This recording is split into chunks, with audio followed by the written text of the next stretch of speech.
Liewe vriende, ek wil graag net eers iets persoonliks met jou deel.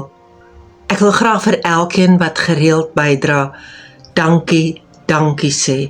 Jy het nie 'n idee wat dit vir my beteken nie. Hierdie bediening is nie net vir my 'n passie nie, dis ook deel van my inkomste. Hierdie is letterlik vir my brood en botter. En daarom ontvang ek elke donasie met soveel dankbaarheid. Dit is dit wat my in staat stel om tyd te spandeer, om te lees en na te dink, te bid, navorsing te doen en ure te skryf.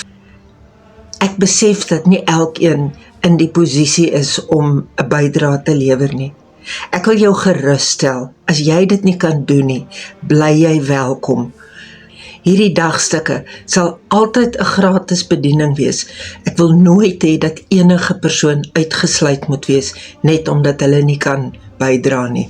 Maar as jy wel kan, maak nie saak wat die bedrag is nie, dan wil ek vir jou vra om dit tog asseblief biddend te ondersteun. Selfs 'n klein bietjie maak 'n groot verskil as jy dit bymekaar tel.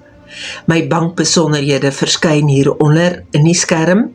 Nogmals, baie dankie vir jou ondersteuning.